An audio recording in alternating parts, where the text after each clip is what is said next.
My name is Doug Wright. I'm on the MPCA Executive Board and serves as the treasurer.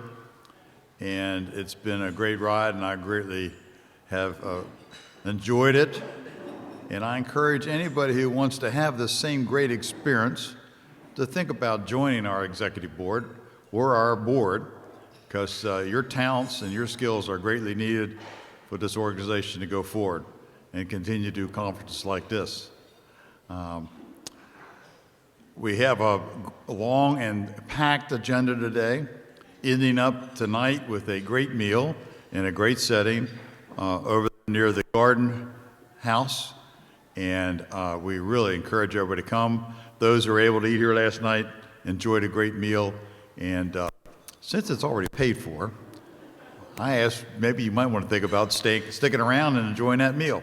And there will be some live refreshments also, some adult refreshments available too.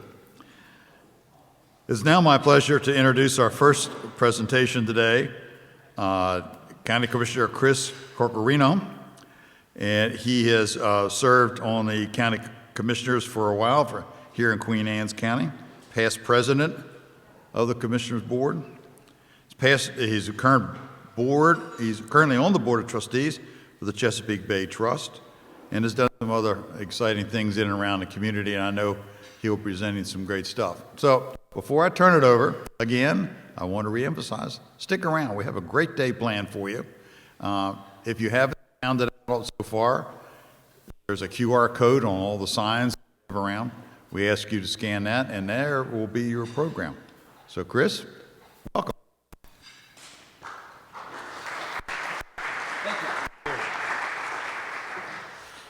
All right, thank you, everybody. Welcome to Queen Anne's County. So on my way here today, I had to drop my youngest daughter off at school, and we were talking about how our day was going to go.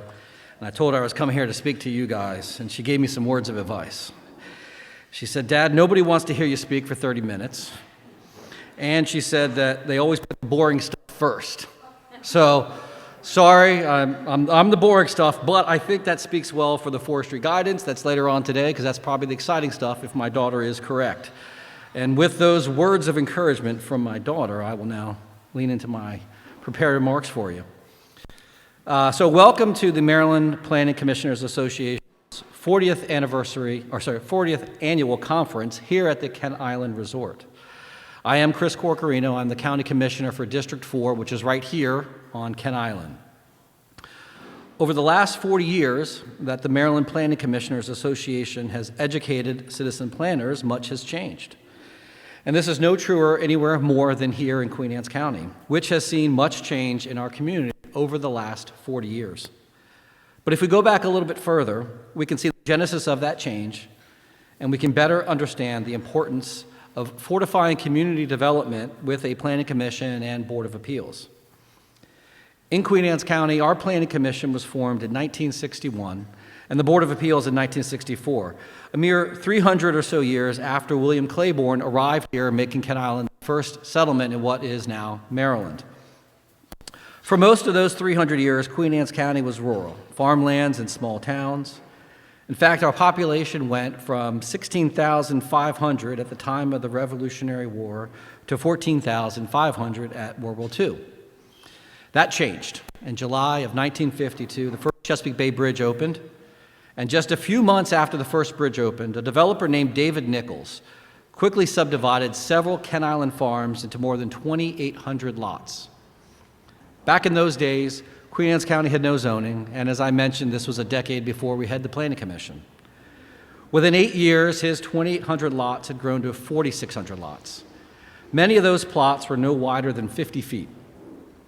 Before the Planning Commission was formed, Nichols had 5 subdivisions: Kent Island Estates, Bay City, Harborview, Roman Coke on the Bay, and Cloverfields. Between 1950 and 1960, the population of Queen Anne's County increased by 13%. But for Kent Island, right here, that was an increase of 40%. Mr. Nichols' subdivisions didn't require any formal process to be formed or any review by planners.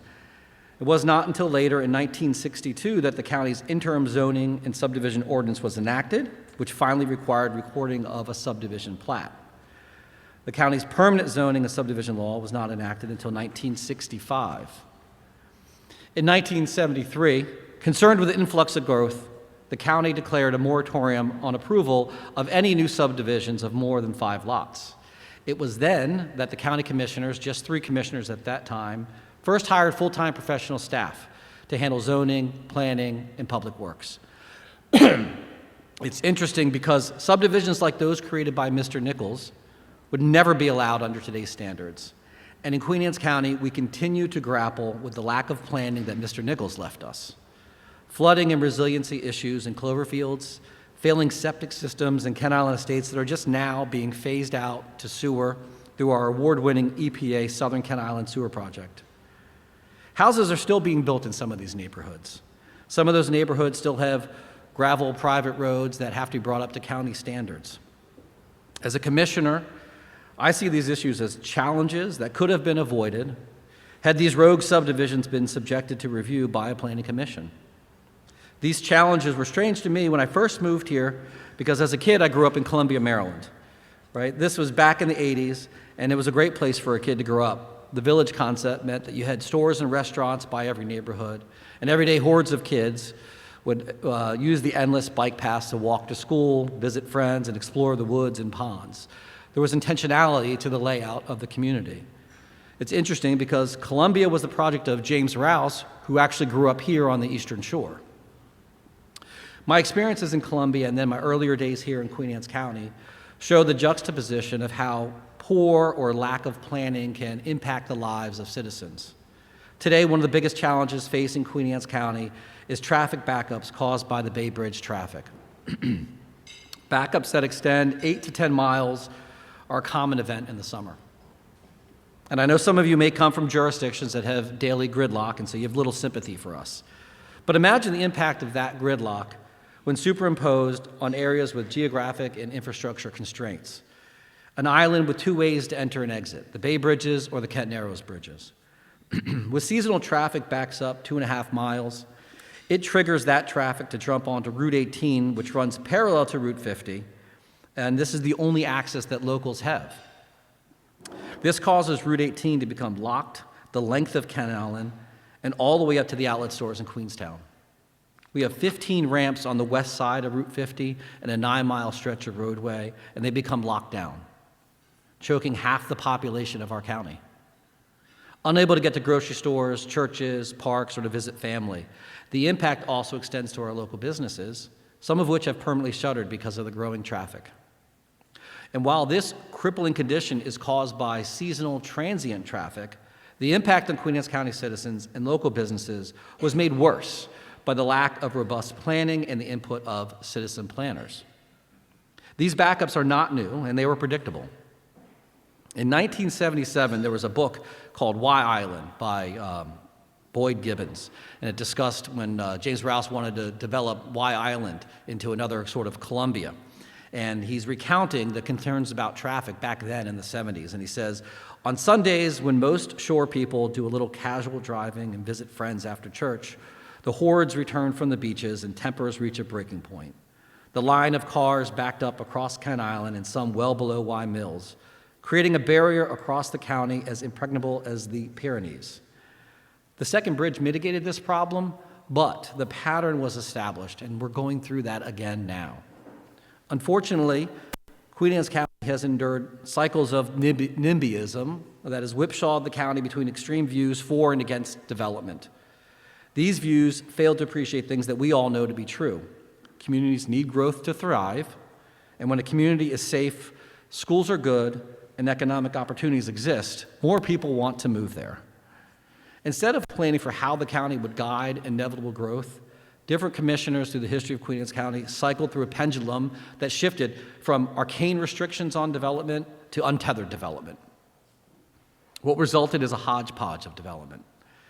Had we planned better, then we would have appreciated the impact of growth of the volume traffic on Route 50, and we could have mitigated the impact of that traffic on our citizens. Using the tools of planners, the layout of our more populated areas could have been planned better. Shopping and dining venues would have been located in different areas and closer to populated neighborhoods, so that traveling to get something to eat would not require battling beach traffic. Infrastructure would have been smartly planned and sequenced to allow for more local roads to connect our citizens away from the seasonal traffic. Flash forward to today. We have citizen planners on the Planning Commission and the Board of Appeals that are tuned to the public interest, and they're informed by the dedicated planning staff. Our planning director, Amy Moordock, right here. We are approving projects that improve critical needs, more accessible food and shopping venues, recreation, mixed-use facilities to reduce traffic, and apartment housing, so, for example, recent college grads can move back to Queen Anne's County. We recently completed our comprehensive plan, which was widely praised by both developers and the special interest groups that seek to control growth.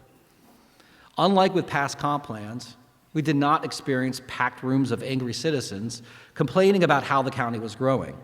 There was opposition to some issues and there was vigorous discussions, but citizens were engaged positively and we were able to increase the engagement with new technologies. For example, allowing planning commission attendance by Zoom for citizens. The rollout of our full-time professional planning staff the role of our full-time professional planning staff and members of the Planning Commission and Board of Appeals is essential to the county commissioners. As a county commissioner, I greatly rely on the ability of this team to vet important projects and to help give guidance on who and where various developments will support and strengthen existing community infrastructure. Instead of a hodgepodge of development, our community is now sewing a quilt that helps us to grow in a manageable way. Your role is an essential one. You bring the voices of citizens to the table, balanced with your obligations to follow the law. And it's not an easy job. Sometimes the public speaks and a planning commissioner or a Board of Appeals member decides to approach the issue a different way. Why is this? Is the public being ignored? As we all know, the answer is much more complicated. You must follow the law when reaching your decisions, and the average citizen doesn't usually know the standard of review that you must employ when reviewing an issue. You're balancing public input with the advice of professional staff whose job it is to give you an educated evaluation of a project. There are competing interests from your government bodies about things like economic development priorities, resiliency issues, infrastructure concerns, natural resources. Do we need more open spaces? Are we preserving enough trees? Are we protecting local industries? Your decisions are not easy, and sometimes you have to put aside your own personal opinion about the project. That is the charge that you accepted, and the job is difficult, but it's a rewarding and it's an important one. When done right, your role leaves a long-lasting legacy. Stay true to your principles and make those tough decisions when you need to. Educate the public to the process and always let them know they were heard, even if you did not grant their request. Thank you for your time here, but more importantly, thank you all for your service. It does not go unnoticed.